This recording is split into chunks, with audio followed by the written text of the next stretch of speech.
شامی T V کے معزز ناظرین السلام علیکم۔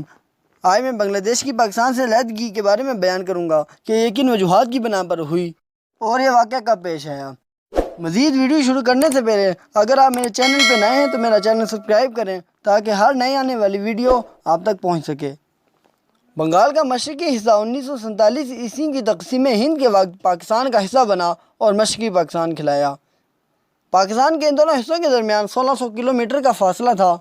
دونوں ملکوں کے درمیان واحد رشتہ اسلام کا تھا، حالانکہ نسلی اور لسانی دونوں لحاظ سے یہ ممالک بالکل جدا جدا تھے، اور مغربی پاکستان یعنی موجودہ پاکستان کی اکبر ناندیش حکومت نے ان تعصبات کو جگایا اور بنگلہ دیش نے مجیب الرحمان کی قیادت میں 16 دسمبر 1971 عیسوی میں آزادی حاصل کی۔ بھارت نے 1971 عیسوی کی جنگ میں بنگلہ دیش کی حمایت کی اور یوں امت مسلمہ کی سب سے بڑی مملکت پاکستان دو حصوں میں تقسیم ہو گئی۔ پاکستان کے دونوں حصے ایک دوسرے سے 1600 کلومیٹر دور تھے۔ بھارت کی لڑائی کی وجہ سے ایک دوسرے سے الگ ہوئے، جس کی وجہ سے قریبی تعلق قائم نہ ہو سکے۔ دونوں حصوں کی عوام میں غلط فہمیاں ابھرنے لگی۔ بھارت اپنے مخالف موقف کی وجہ سے اس صورتحال سے بھرپور فائدہ اٹھایا اور مشرقی پاکستان کی عوام کو گمراہ کر کے مغربی پاکستان کے خلاف کر دیا۔ عدم اعتماد کی انہی فضا میں دونوں حصوں کی یہ عوام ایک دوسرے سے بہت دور ہو گئی۔ دونوں حصوں کے مسئلے الگ الگ نوعیت کے تھے، اس لیے ہمائنگی کے جذبے کو آگے بڑھا نہ سکے۔ مشرقی پاکستان کے سرکاری علمدار زیادہ عوام دوست اور ہمدرد تھے، انہوں نے لوگوں کے مسئلوں کو حل کرنا چاہا۔ اس کے برعکس مغربی پاکستان کے افیسروں کا رویہ بالکل مختلف تھا، جن کو مشرقی پاکستان میں مقرر کیا گیا تھا۔ وہ عوام کو اپنی رعیت سمجھتے تھے اور اپنے آپ کو حکمران طبقہ سمجھتے تھے۔ اسی وجہ سے مغربی پاکستان کے لیے مقامی لوگوں میں یعنی بنگالیوں کے دلوں میں نفرت پیدا ہوئی۔ انہوں نے محسوس کیا کہ وہ حکومتی کار میں حصہ دار نہیں بلکہ غلام ہیں۔ مارشل لا لاگو کرنے سے مشرقی پاکستان کی عوام میں محرومی کا احساس بڑھا۔ جنرل ایوب خان نے پارلیمانی نظام کی ناکامی کا سارا الزام سیاستدانوں پر ڈال دیا، جبکہ پاکستانی عوام کا یہ خیال تھا کہ پارلیمانی نظام کو نارائج کرنے کی ساری ذمہ داری مارشل لا حکومت پر عائد ہوتی ہے، اس لیے جمہوریت قائم نہ رہ سکی۔ اس کے علاوہ مشرقی پاکستان کی عوام نے وفاقی حکومت کی سرکاری زبان کے فیصلے کی سخت مخالفت کی۔ حکومت کے خلاف مظاہرے ہوئے اور کئی طلبات مارے گئے۔ بنگالیوں کے دلوں کو اس واقعے نے بہت متاثر کیا۔ مشرقی پاکستان کی زبان ہندی زبان سے کافی ملتی جلتی تھی۔ بنگلہ دیش کے علاوہ پاکستان کے دوسرے صوبوں کی زبانیں بھی عربی رسم الخط میں لکھی جاتی تھیں۔ مشرقی پاکستان نے مکمل صوبائی خود مختاری کی مانگ کی۔ اس مطالبے کو مغربی پاکستان کے طاقتور لوگوں نے قبول نہیں کیا۔ اسی اثنا میں 1971 کی جنگ میں بھارت نے مشرقی پاکستان پر حملہ کر دیا۔ اگر مشرقی پاکستان کی اس مانگ کو پورا کیا جاتا تو شاید الگ نہ ہوتے۔ عوامی لیگ کے سربراہ شیخ مجیب الرحمان نے بنگال میں یہ مشہور کیا کہ بنگالیوں کو اقتصادی فائدے سے محروم رکھا گیا۔ انہوں نے 6 نکات کے نام سے ایک منشور عوامی لیگ کی طرف سے پیش کیا۔ ملک کی دوسری بڑی پارٹیوں نے اس منشور کو رد کر دیا، جس کی وجہ سے اس نے بھارت سے قریبی تعلقات قائم کر لیے۔ آل انڈیا ریڈیو لگاتار مغربی پاکستان کے خلاف مشرقی پاکستان کی عوام کو بھڑکاتے اور ورگلاتے رہے۔ مشرقی پاکستان کے تعلیمی اداروں میں ہندو استادوں کی ایک بڑی تعداد معلمی کے فرائض سر انجام دے رہی تھی۔ انہوں نے ایسے قسم کا ٹیچر تیار کیے جس میں بنگالیوں کے دلوں میں بغاوت کی سوچ پیدا کی اور وہ مغربی پاکستان کی عوام کے خلاف ہو گئے۔ مشرقی پاکستان میں ہندو اقلیت کی آبادی 10 ملین کے لگ بھگ تھی۔ ان ہندوؤں کے حقوق کی حفاظت بھارت حکومت کر رہی تھی۔ بھارت کی یہ خواہش تھی کہ کسی بھی طرح مشرقی پاکستان الگ ہو تاکہ ہندوؤں کی اقتصادی حالت کو مضبوط بنایا جا سکے۔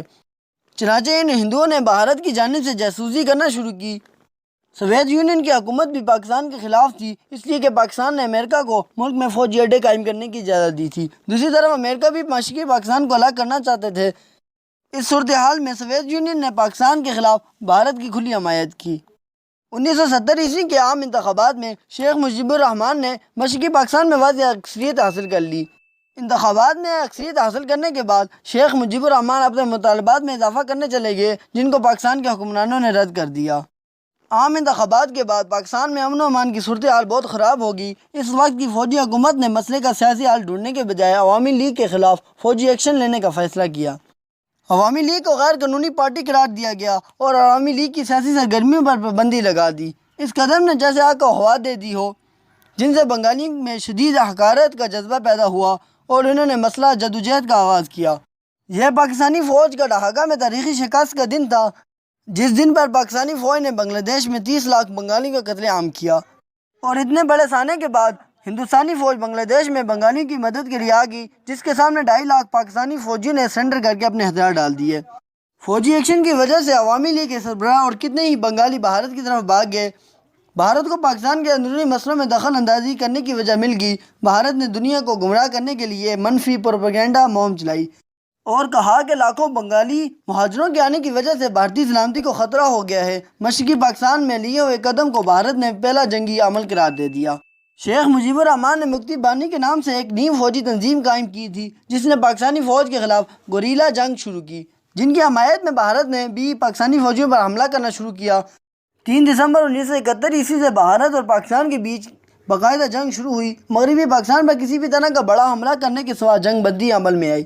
بھارتی فوج بنگلہ دیش میں ڈھاکہ اور چٹاگانگ پر قبضہ کرنا چاہتے تھے، لیکن منصوبہ بندی میں ڈھاکہ پر قبضہ کرنا شامل نہیں تھا۔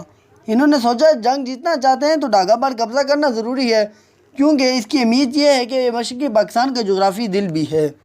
جب دنیا کی سب سے بڑی اور بہادر پاکستانی فوج کے جنرل نے ہتھیار ڈال دیے تو 1 لاکھ باقاعدہ اور 50,000 سے زائد نیم فوجی دستوں سمیت بھارتی جنرل کے سامنے شیر بنگلہ اسٹیڈیم میں ہتھیار ڈالنے کے معاہدے پر دستخط کیے۔ اقوام عالم کی تاریخ میں دنیا کی کسی بھی فوج کے اتنے بڑے تعداد نے سرنڈر نہیں کیا۔ بھارت نے موقع سے فائدہ اٹھاتے ہوئے ان 1.5 لاکھ فوجیوں کی رہائی کشمیر کی 2 طرفہ تنازع قرار دینے کی مانگ کر دی۔ آخر ذوالفقار علی بھٹو نے انڈیا کی بات مانتے ہوئے شملہ معاہدہ پر دستخط کر کے کشمیر کی قیمت پر ان فوجیوں کو رہا کر دیا، لیکن اسی بہادر فوج نے پھر ذوالفقار علی بھٹو کو ہی پھانسی پر چڑھا دیا۔ دنیا کے کتنے ہی ملکوں نے بنگلہ دیش کو یکدم ایک آزاد اور خود مختار ریاست کی حیثیت سے تسلیم کر لیا، لیکن مشرقی پاکستان سے علیحدہ اور ان کا بنگلہ دیش بننا مغربی پاکستان کے محب وطن لوگوں کے لیے بڑا المیہ تھا۔ بنگلہ دیش کا بننا پاکستان کی وحدت کے خلاف ایک شدید وار قرار دیا، اس لیے پاکستان کی عوام کو ایسا دکھ دیا کہ اس کی تکلیف آج بھی محسوس ہوتی ہے۔